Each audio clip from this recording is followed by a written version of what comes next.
میں تو اپنے دوستوں کو کہا کرتا ہوں جب بچوں کو خرچی کے پیسے دیں تو اس وقت ہی ان کو تھوڑے سے زیادہ دیں اور ان کو کہیں کہ یہ کسی اپنے کمزور دوست کو دینا، راستے کے اندر کوئی سائل ہوا تو اس کو دینا، اور وہ بھی ان کی عزت نفس کا خیال رکھتے ہوئے۔ یہ جو نمائش کا جذبہ پیدا ہو گیا اور یہ جو سیلفی کا زمانہ آیا، اور اس نے تو رہی صحیح کسر ہی نکال دی۔ وہ کسی زمانے میں کہتے تھے نیکی کر دریا میں ڈال، اور پھر وہ زمانہ آیا کہ نیکی کر اخبار میں ڈال، اور اب نیکی کر فیس بک پہ ڈال۔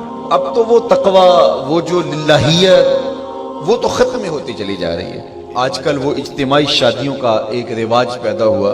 ایک دفعہ مجبور ہو کے مجھے کہیں جانا بھی پڑا، تو وہ میرا پہلا اور آخری موقع تھا۔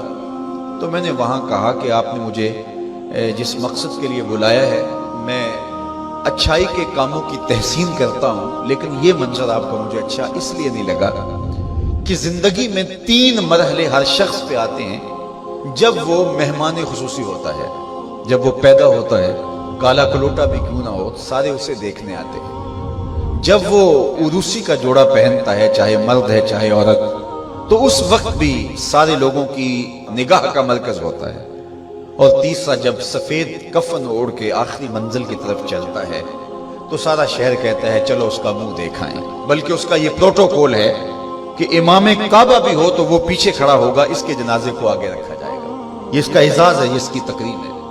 وقت کا غوث بھی ہو تو وہ بھی پیچھے کھڑا ہوگا، اس کا جنازہ آگے رکھا جائے گا، یہ اس کا اعزاز ہے۔ تو میں نے کہا یہ 3 موقع ہوتے ہیں کسی کمزور سے کمزور، غریب سے غریب، عاجز سے عاجز شخص کے لیے بھی عزت کے، اور آج آپ نے ان سے یہ موقع بھی چھین لیا کہ اسٹیج کے اوپر مخیر حضرات بیٹھے ہیں، اور ایک قطار میں بیٹیاں بیٹھی اور ایک قطار میں جو ہے وہ دلہے بیٹھے ہیں، اور ان سب کے رشتہ دار سامنے، باراتی 20-20 40-40 لوگ آئے ہوئے ہیں۔ تو ان سب کی غربت کا ہم عملاً مذاق اڑا رہے ہیں۔ آج یہاں میں کسی کے چہرے کے اوپر خوشی نہیں دیکھ رہا۔ اگر مسکراہٹ ہے تو وہ مصنوعی مسکراہٹ ہے۔ کاش کہ ان کے ماں باپ کے گھروں میں جا کر کے تنہائی کے اندر ان کی مدد کرتے، اور یہ بیٹیاں اپنے گھر سے نکلتی اور ماجرا ہوتا۔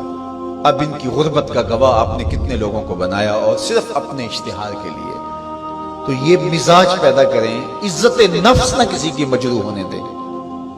سب سے قیمتی شے انسان کی عزت ہوتی ہے۔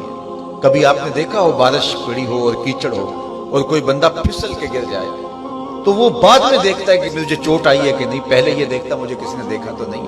اس کا مطلب یہ ہے اس کو اپنی جان سے عزیز اپنی عزت ہے۔ تو مت کسی کی عزت پہ انگلی اٹھائیں، مت کسی کی تذلیل کا سبب بنے، مت کسی کی رسوائی کا ذریعہ بنے۔ لوگوں کو عزت دیں۔ جب تک غلامی موجود رہی، حضور نے فرمایا کہ جو خود کھاتے اسے کھلاؤ، جو خود پہنتے اسے پہناؤ۔ جو تمہارے بھائی لگتے ہیں ان کے ساتھ حسن سلوک کرو۔ جبکہ وہ آقا کا جوتا بغیر اذن کے چھو لیتے تھے تو آقا اس پہ بھی کوڑے مارتا تھا، لیکن میرے حضور علیہ السلام معراج سے واپس پلٹتے اور کہا بلال تو کون سا نیک عمل کرتا ہے، میں نے جنت میں تیرے قدموں کی آہٹ سنی ہے۔ کیا خیال ہے اس ایک جملے نے دور غلامی کی ساری تھکن اتارنی دی ہوگی، اور غلام فرش اٹھ کے فراز عرش پہ نہیں پہنچ گیا ہوگا؟ یہ عزت دی ہے۔